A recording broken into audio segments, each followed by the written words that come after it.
नमस्कार. कामाची माहिती आपल्या यूट्यूब चॅनलवर तुमचं सगळ्यांचं स्वागत आहे. तर अंगणवाडी भरतीची जाहिरात आलेली आहे. तर पेठ तालुक्यासाठी ही जाहिरात आहे. अंगणवाडी सेविका मदतनीस मानधनी रिक्त पद भरतीबाबत जाहिरात. तर ते जाहिरातीत अर्ज कसा करायचा आहे, कोण अर्ज करू शकतं, आदिवासी प्रकल्पात जे केंद्र आहेत, कुठं जागा रिक्त असलेले पद आहेत, तर ते मी तुम्हाला आज सांगणार आहे.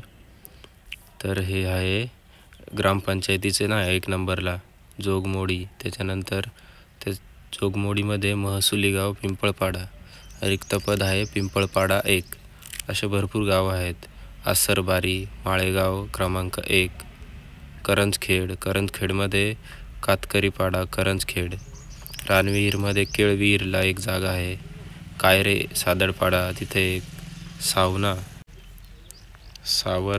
सावरण्यात देवगाव पळशी, बोरवनपाडा कोहोर, इंदिरनगर कोहोर, कातकरीपाडा म्हणजे चाफ्याचा पाडा भायगाव, घनशेतमध्ये निमोनीपाड्यात एक जागा आहे. पाट्यामध्ये फणसपाड्यात आहे. पातळी जांभविहीर पातळीची. अशा टोटल एकूण 15 जागा आहेत. तर ह्या जागा होत्या अंगणवाडी सेविकाच्या. तर पुढे बघूया आपण परत. ग्रामपंचायती मदतनीसच्या ह्या जागा आहेत. उंबरपाडा सुरगाणे सादडपाड्यात, त्याच्यानंतर माळेगावमध्ये जांभूळपाडा माळेगाव आणि डुक्कर भुजी माळेगाव 1, म्हसगण अंगणवाडी क्रमांक 1, अंगणवाडी क्रमांक 2 अशा दोन्ही जागा रिक्त आहेत मदतनीसच्या. करंजखेड कातकरीपाडा करंजखेड इथे एक आहे.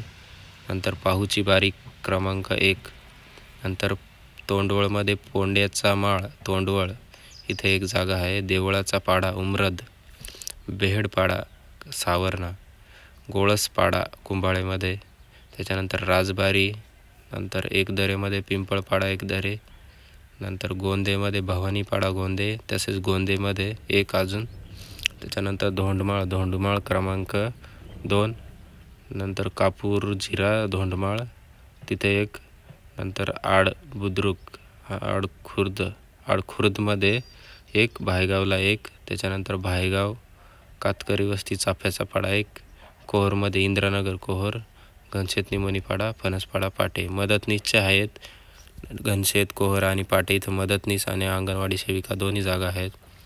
तर आपण त्याच्यासाठी काय काय अर्जासोबत जोडायचं आहेत, म्हणजे जो तुम्ही अर्ज कराल त्या अर्जासोबत कोणत्या अधिकाऱ्यांचे साक्षांकित म्हणजे छायांकित प्रत जोडणे, म्हणजे झेरॉक्स पण त्याच्यावर अटेस्टेड पाहिजे. तर अर्जदार महिला ही रिक्त असलेल्या अंगणवाडी केंद्राशी संबंधित, म्हणजे ज्या गावात तुम्ही राहत असाल त्याच गावात अर्ज करू शकता. तेथील स्थानिक लोक रहिवासी असणे आवश्यक आहे. त्याच्यानंतर तहसीलदार यांचा पेठ रहिवासी दाखला प्रमाणपत्र अर्जासोबत जोडायचं आहे. त्याच्यानंतर जर अंगणवाडी सेविका किंवा मदतनीस पदाकरिता शैक्षणिक पात्रता आहे किमान आहे इयत्ता 12वी उत्तीर्ण असणे आवश्यक आहे. आणि अर्जासोबत जे तुमचं मार्कशीट आणि प्रमाणपत्र असेल त्याची एक झेरॉक्स जोडायची आहे. त्याच्यानंतर जर तुमचं ग्रॅज्युएशन झाले असेल किंवा पोस्ट ग्रॅज्युएशन DED BEd जे काय असेल, आणि जर MSIT वगैरे झाली असेल तर ते गुणपत्रक आणि प्रमाणपत्र जोडायचं आहे सोबत.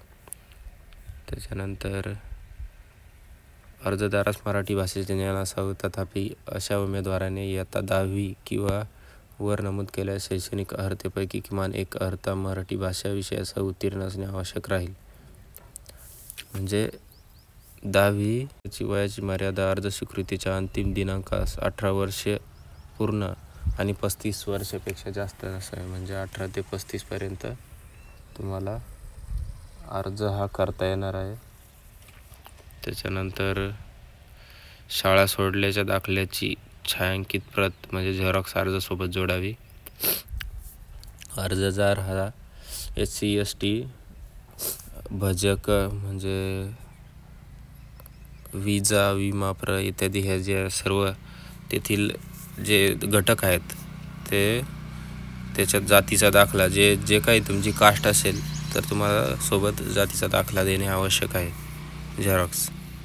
त्याच्यानंतर विधवा किंवा अनाथ असल्यास तुमचं जे तहसीलदार कार्यालय आहे किंवा गट विकास अधिकारी आहे, पंचायत समिती पेठ किंवा महिला बालविकास अधिकारी नाशिक यांच्या बाबतचे प्रमाणपत्र अर्जासोबत सादर करायचं आहे.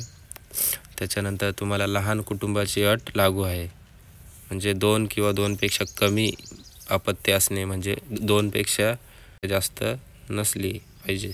त्याच्यानंतर जे अंगणवाडी केंद्रात अंगणवाडी सेविका, मिनी सेविका व मदतनीस या पदाचा किमान 2 वर्षाचा अनुभव असल्यास अर्जासोबत संबंधित बालविकास प्रकल्प अधिकारी यांच्याकडील अनुभवाचा दाखला जोडावा.